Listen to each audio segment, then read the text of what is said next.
Bienvenue à votre émission Les Actualités prophétiques. Bien, nous sommes toujours dans le pays d'Israël en train de filmer ces émissions et la dernière émission que nous vous avons proposée, nous étions justement à Akko, là où on a débuté cette quatrième saison. Et d'Akko, on va descendre un peu plus bas pour se rendre jusqu'à Césarée-Maritime, toujours le long de la mer Méditerranée. Et à Césarée-Maritime, vraiment, il y a eu beaucoup d'événements qui se sont produits dans le passé. Et il y a d'autres événements qui viendront un peu plus tard, bien sûr. Et c'est à cet endroit-là que nous allons nous rendre aujourd'hui parce que nous avons enregistré cette émission tout près de l'Aqueduc, tout près de la mer Méditerranée, alors que nous parlons au sujet du règne de 1000 ans, le royaume de Dieu qui sera établi sur cette terre après son glorieux retour sur le sommet de la montagne des Oliviers. Et ce sera un temps de récompense pour ceux qui ont été fidèles à servir le Seigneur. L'apôtre Paul nous affirme dans son épître aux Corinthiens que Dieu a préparé des autorités, des gloires, des règnes et des récompenses qui sont vraiment incomparables aux douleurs, aux souffrances, aux tribulations que nous traversons présentement sur cette terre. Et tous ceux qui seront trouvés fidèles, parce qu'en fait, c'est tout ce qu'on demande aux enfants de Dieu, de rester fidèles jusqu'à la fin. Et tous ceux qui resteront fidèles, on leur promet des récompenses qui sont complètement disproportionnées avec les efforts qu'on aurait pu déployer à rester fidèles au Seigneur Jésus-Christ. C'est le temps de récompenser les enfants de Dieu. Et vous savez, plusieurs personnages bibliques, comme Moïse, Abraham, David et plusieurs autres dont nous lisons l'histoire dans les Écritures, avaient les yeux fixés sur la rémunération. Alors, ce n'est pas mauvais, ce n'est pas mal de regarder aux récompenses, d'avoir nos yeux fixés sur la rémunération, parce que Dieu a fait les choses de cette façon afin de nous motiver, afin de nous encourager.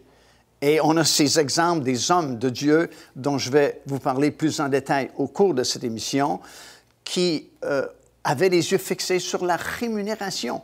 Lorsque Moïse a quitté l'Égypte, déjà il quittait beaucoup parce qu'il y avait une haute position en Égypte. Il était à l'abri de tout souci financier. Il était en ligne pour devenir très proche du Pharaon. Et lorsqu'il a quitté l'Égypte, la Bible dit qu'il avait les yeux fixés sur quelque chose de plus grand, quelque chose qui lui avait été promis. Tout comme Abraham, qui voyait déjà la cité céleste qui avait été promise aux enfants de Dieu, la nouvelle Jérusalem qui s'établira un jour sur cette planète. Alors, le règne de 1000 ans, ou comme on l'appelle aussi le millénium, l'époque où le Seigneur Jésus-Christ sera ici en personne sur cette terre et qu'il aura établi son royaume et que nous régnerons avec lui, bien, c'est un temps justement non seulement de repos pour toute la terre, pour toute la planète, comme les prophètes de la Bible l'avaient annoncé aussi dans l'Ancien Testament, mais c'est surtout un temps, un moment de récompense pour les enfants de Dieu. Parce qu'à partir du moment où le Seigneur Jésus-Christ sera revenu sur cette terre, pour nous, nos travaux de peine et de misère sont terminés. Les tribulations, c'est terminé. Les épreuves, c'est terminé. Il n'y aura plus de deuil, il n'y aura plus de larmes parce que nous serons dans notre corps glorifié et avec le Seigneur Jésus-Christ. Et c'est vraiment un temps de récompense pour les enfants de Dieu et un temps où nous pourrons vivre avec lui, avec le Seigneur Jésus-Christ, sur cette terre qui sera libérée du joug du péché et de la condamnation qui pesait sur elle depuis le tout début. Alors, nous nous rendons, si vous voulez bien, jusqu'à Césarée-Maritime en Israël pour écouter la suite de ce message.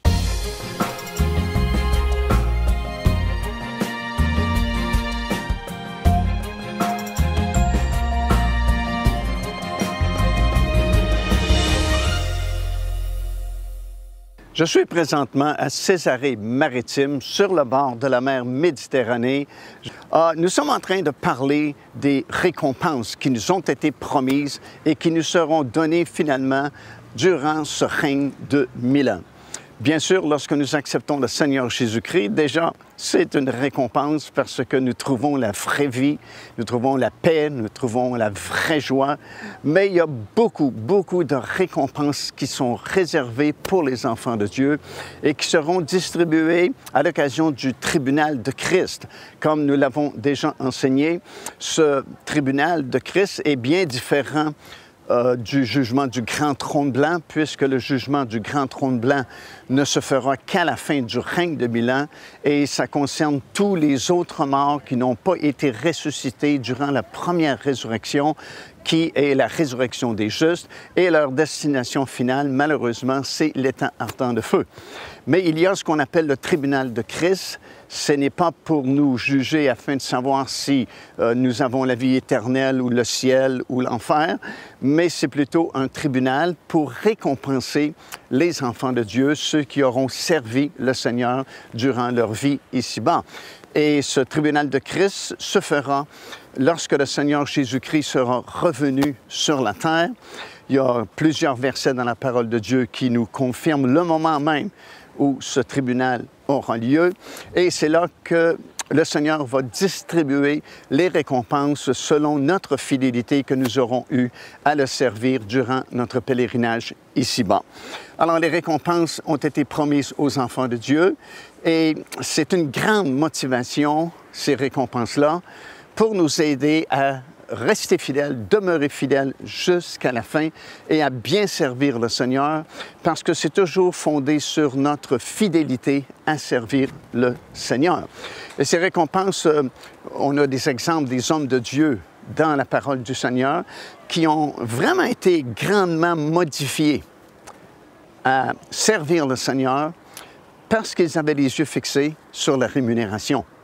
On a l'exemple de Moïse, par exemple, qui a été élevé en Égypte à la cour du Pharaon, qui était déjà très riche et qui avait déjà une position enviable dans le gouvernement égyptien, mais il a considéré l'opprobre de Christ plus intéressante, plus riche que toutes ces richesses qu'il pouvait avoir en Égypte. Et il a quitté l'Égypte, ça nous dit dans le livre aux Hébreux, ayant les yeux fixés sur la rémunération.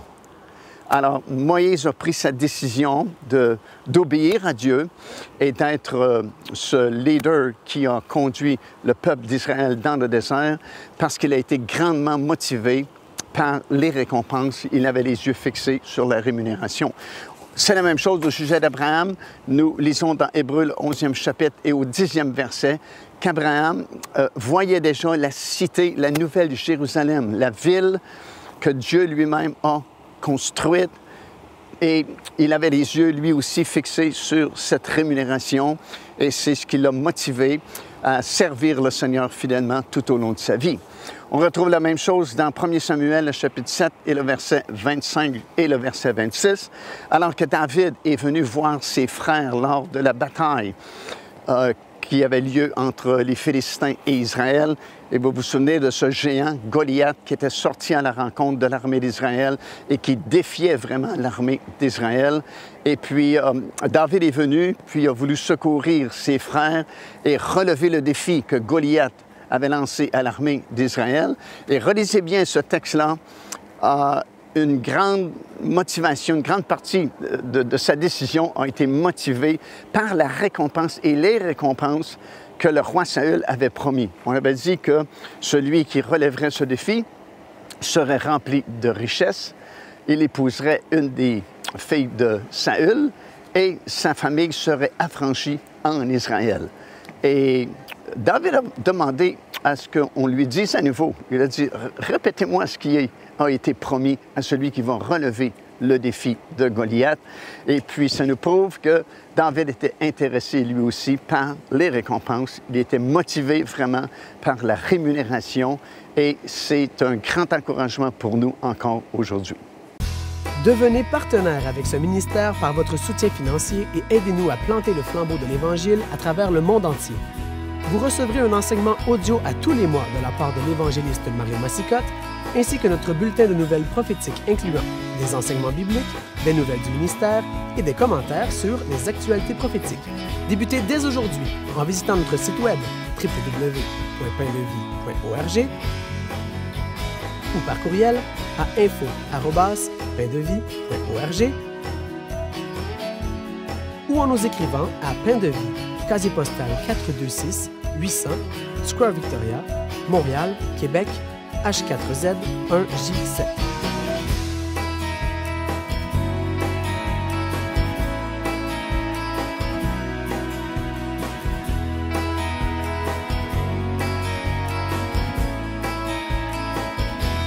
Nous sommes exhortés par la parole de Dieu à considérer les récompenses que Dieu nous a promis.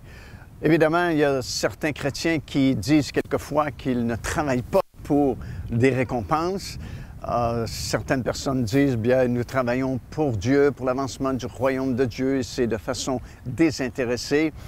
Ça peut paraître sympa, ça peut paraître bien, ça peut démontrer peut-être une certaine humilité, mais ce n'est pas vraiment biblique parce qu'il y a plusieurs versets dans la parole du Seigneur qui nous exhortent justement à considérer les récompenses que Dieu a préparées pour nous. Et ces récompenses sont là pour nous donner une grande motivation à bien servir le Seigneur et rester fidèle jusqu'à la toute fin. J'ai quelques versets que j'aimerais partager avec vous à ce sujet et nous allons bien comprendre bien rapidement comment les récompenses sont vraiment là pour nous motiver. Tout d'abord, dans la deuxième épître de Jean, dans le premier chapitre et au verset 8, nous lisons ceci. « Prenez garde à vous-même afin que vous ne perdiez pas le fruit de votre travail, mais que vous receviez une pleine récompense. » Alors, on est vraiment exhorté à faire attention, à être fidèle au Seigneur, afin de ne pas perdre notre récompense, mais que nous puissions recevoir notre pleine récompense qui nous est promise. Dans Matthieu, le chapitre 5 et au verset 11, encore ici, nous disons « Heureux serez-vous lorsqu'on vous outragera, qu'on vous persécutera et qu'on dira faussement toutes sortes de mal à cause de moi. Réjouissez-vous, dit le Seigneur, et soyez dans l'allégresse, parce que votre récompense sera grande dans les cieux. » Alors, quand ces choses viennent contre nous et que nous nous sentons abattus ou persécutés, bien, au moins nous savons qu'il y a une récompense qui est promise par Dieu concernant toutes ces choses qui viennent contre nous. Matthieu également, chapitre 10, et le verset 41, « Celui qui reçoit un prophète en qualité de prophète recevra une récompense de prophète. Et celui qui reçoit un juste en qualité de juste, recevra une récompense de juste. Et quiconque donnera seulement un verre d'eau froide à l'un de ses petits, parce qu'il est mon disciple, je vous le dis en vérité, il ne perdra pas sa récompense. » Alors, encore une fois, il est question de récompense et c'est vraiment de grande motivation. Hébreux, chapitre 6 et le verset 10, « Dieu n'est pas injuste pour oublier votre travail, et l'amour que vous avez montré pour son nom, ayant rendu et rendant encore des services aux saints. » Alors, il y a une récompense pour votre dévouement, pour votre service et les services que vous avez rendus aux saints. Dans l'Évangile de Luc, dans le 6e chapitre et au verset 25, ça dit « Aimez vos ennemis, faites du bien et prêtez sans espérer, et votre récompense sera grande dans les cieux. » Encore une fois, il y a une récompense qui est promise pour ces choses. 1 Corinthiens, 3e chapitre, le verset 8, « Celui qui plante et celui qui arrose sont égaux, et chacun recevra sa propre récompense selon son propre travail. » Et il y a plusieurs autres versets qu'on pourrait lire dans la parole du Seigneur qui vont dans le même sens, même direction.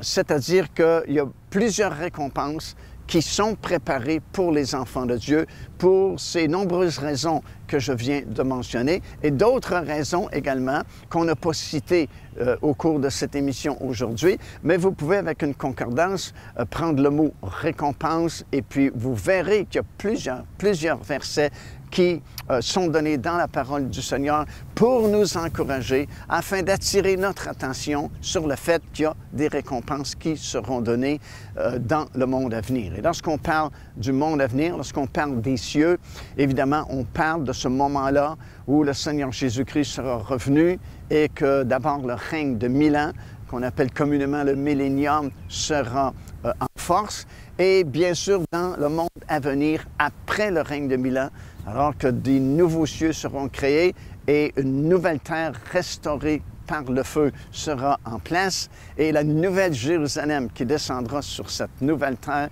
et ce sera notre demeure pour l'éternité.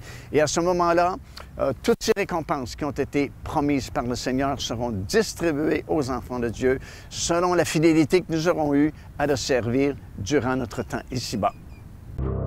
Il y a 2000 ans, exilés sur une île, une multitude de mystères, une révélation pour le futur. Apocalypse. Découvrez les secrets et les bénédictions que l'apôtre Jean a écrits dans ce livre mythique, avec ce nouveau coffret DVD renfermant plus de 10 heures d'enseignement. Apocalypse, disponible au www.paindevie.org. De nombreuses récompenses ont été promises aux enfants de Dieu et ces récompenses seront surtout distribuées durant le règne de 1000 ans. Et si nous considérons ce passage dans la deuxième épître de Paul aux Corinthiens, c'est vraiment très intéressant puisqu'au 4e chapitre, dans les versets 17 et 18, voici ce que l'apôtre déclare. Il dit « Car nos légères afflictions du moment présent produisent pour nous, au-delà de toute mesure, un poids éternel de gloire, parce que nous regardons non aux choses visibles, mais à celles qui sont invisibles, car les choses visibles sont passagères, mais les choses invisibles sont éternelles. » Au verset 17, il spécifie bien « au-delà de toute mesure ». Alors, c'est vraiment très intéressant parce que nous réalisons que durant notre pèlerinage ici-bas, tout concourt à notre bien et nous sommes en train de bâtir vraiment notre avenir. Et même Paul dit que nos afflictions, les épreuves que nous traversons, les temps difficiles peut-être que nous passons, bien ça produit quelque chose quand même. Ça produit un poids de gloire qui est absolument démesuré avec ce que nous traversons. Même si c'est quelquefois difficile, ça produit vraiment un poids de gloire incomparable. Alors, nous avons beaucoup de récompenses qui sont en réserve pour chacun d'entre nous si nous demeurons fidèles, bien sûr, jusqu'à la fin. Quelles sont ces récompenses? Bien, premièrement, comme on vient de le lire, il y a de la gloire et différentes gloires qui seront distribuées à chaque enfant de Dieu.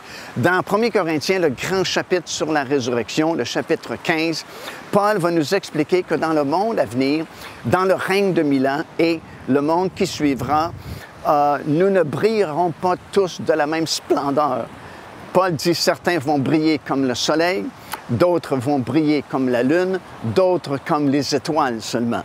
Et il explique bien que autre est l'éclat du soleil, autre est l'éclat de la lune et autre est l'éclat des étoiles. Autrement dit, le soleil est plus brillant que les étoiles et que la lune. Alors ainsi, chacun de nous, nous allons briller de différentes intensités, dépendamment de la fidélité que nous aurons eue à servir le Seigneur ici-bas. Deuxièmement, nous allons régner avec Christ. Nous lisons ça dans plusieurs versets de la parole de Dieu, Apocalypse chapitre 5 et le verset 10. Certains vont régner avec Christ, tandis que d'autres vont servir Christ. Et la différence entre les deux groupes, c'est toujours sur la fidélité, parce qu'en fait, c'est tout ce que le Seigneur nous demande, rester fidèle jusqu'à la fin. Dans l'épître, encore une fois, de Paul aux Corinthiens, il dit ceci, « Tout ce qu'on demande aux dispensateurs, c'est qu'ils soient trouvés fidèles. » Alors, si nous restons fidèles au Seigneur jusqu'à la fin, nous allons régner avec lui. Troisièmement, nous allons hériter de la nouvelle Jérusalem, la ville d'or qui va descendre du ciel après le règne de 1000 ans et qui va s'établir sur la nouvelle terre qui aura été rénovée par le feu. C'est une des récompenses qui nous est réservée dans le monde à venir. Puis, chacun d'entre nous auront différentes couronnes. En fait, il y a 5 différentes couronnes qui sont mentionnées dans la parole de Dieu.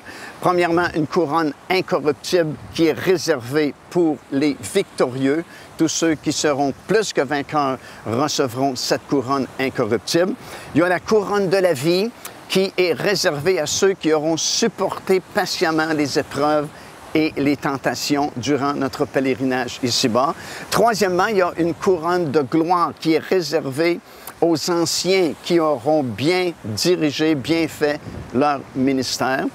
Quatrièmement, il y a une couronne de justice qui, elle, est réservée à ceux qui auront aimé sa venue, le retour du Seigneur. Il y a une couronne particulière qui est réservée pour tous ceux qui ont eu à cœur d'étudier, de rechercher concernant le retour du Seigneur Jésus-Christ. Et finalement, cinquièmement, il y a une couronne de joie qui est réservée à ceux qui auront été des gagneurs d'âme. J'ai connu quelqu'un au tout début de ma conversion dans cette église où nous avions accepté le Seigneur qui a distribué probablement des centaines de milliers de tracts durant sa vie. C'était un gagneur d'âme. Il pouvait témoigner à chaque personne qu'il rencontrait sur la rue. Eh bien, il y a une couronne qui lui est réservée parce que cette couronne de joie, elle est réservée à tous les gagneurs d'âme.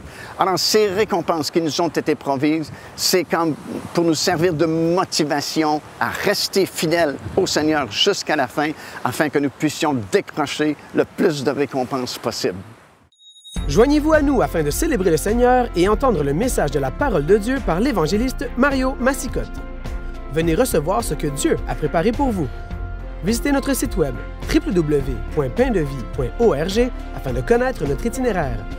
Nous serions très heureux de vous rencontrer et de vivre des moments forts avec le Seigneur.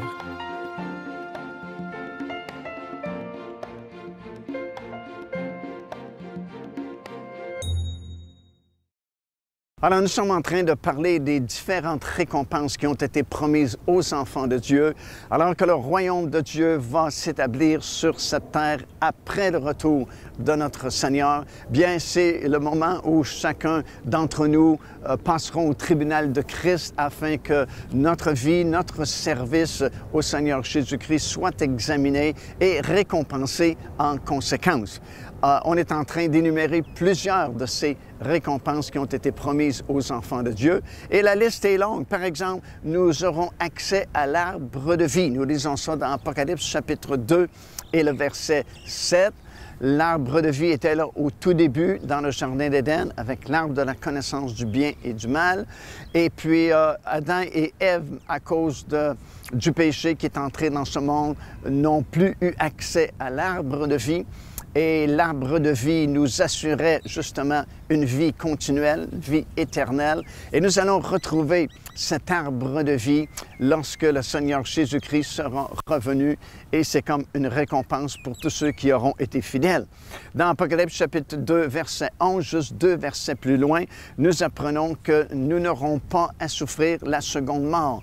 La seconde mort, c'est l'étang de feu, le lac de feu pour l'éternité. Et tous ceux qui seront restés fidèles au Seigneur échapperont à la deuxième mort. Plus loin, dans le deuxième chapitre et au verset 17, nous apprenons que nous aurons accès à la manne cachée et nous aurons un droit denté, un caillou blanc. Et ça, c'est vraiment ce qui se passait sous le règne de l'Empire romain. On donnait un caillou blanc qui permettait l'accès à certains endroits. Et ce caillou blanc, c'est comme un symbole, c'est comme une figure du droit que nous avons d'entrer justement dans ce royaume éternel de Dieu et avoir accès à la Nouvelle Jérusalem, à l'arbre de vie, à cette manne cachée. Et nous aurons un nom nouveau qui nous sera donné aussi à ce moment-là. Dans Apocalypse aussi, chapitre 2 et le verset 26, la Bible nous affirme que nous aurons autorité sur les nations. Les nations, bien sûr, ce sont ces gens qui auront été jugés dignes de participer dans leur corps physique à titre de nation à ce règne de 1000 ans, et les rachetés de l'Éternel de toutes les générations précédentes qui seront ressuscités à ce moment-là. Bien, il y aura des règnes qui seront distribués et nous régnerons sur ces nations-là. Voilà quelque chose d'intéressant. Nous aurons même des degrés d'intimité avec le Seigneur. Comme il y avait des degrés d'intimité lorsque le Seigneur est venu ici sur la terre pour accomplir son ministère, il y avait certains de ses apôtres qui formaient un cercle plus intime avec lui, comme Pierre, Jean et Jacques. C'est toujours ces trois-là qui venaient avec le Seigneur lorsqu'il y avait des circonstances un peu particulières. Et nous le voyons dans le ciel également, d'après le positionnement des différents groupes de rachetés. les 4 êtres vivants et les 24 anciens, par exemple, sont décrits comme étant plus proches du trône de Dieu que la grande foule qui se tient finalement uniquement debout devant le trône. Alors, il y aura des degrés de gloire différents, comme on a déjà mentionné, et il y aura des degrés d'intimité également différents. Dans Apocalypse, toujours chapitre 3, verset 12, il y a cette promesse que nous deviendrons comme une colonne dans le temple de Dieu. Nous porterons sur nous le nom de Dieu et le nom de la Nouvelle Jérusalem. Et certains gouvernements, autorités seront distribués aux enfants de Dieu. Certains, comme nous lisons dans l'Évangile de Luc, chapitre 19, des versets 11 jusqu'à 26, auront le gouvernement de 10 villes. D'autres auront le gouvernement de 5 villes, parce que les villes seront reconstruites durant le millénium. Et certains des enfants de Dieu régneront sur ces villes-là. D'autres serviront uniquement le Seigneur, ne pourront régner sur aucune de ces villes qui seront construites durant cette période-là. En fait, si vous prenez le 2e et 3e chapitre du livre de l'Apocalypse, à la fin de chacune des 7 églises, il y a différentes promesses qui sont mentionnées. C'est toujours précédé par ce bout de phrase-là, « À celui qui vaincra, je donnerai ». Et vous avez toute une longue liste parce qu'à chaque assemblée, chaque église, il y a une et quelquefois plus qu'une promesse. Et ce sont ces promesses-là qui sont pour nous, les enfants de Dieu, alors que le royaume de Dieu sera établi sur la terre. Car Dieu a tant aimé le monde qu'il a donné son Fils unique, afin que quiconque croit en lui ne périsse point, mais qu'il ait la vie éternelle. Téléchargez gratuitement l'enseignement « Le salut, c'est quoi ?» en visitant notre site web www.paindevie.org et recevez la grâce merveilleuse que Dieu vous offre. Ici l'évangéliste Mario Massicotte qui vous invite à vous inscrire à notre lettre de nouvelles électronique.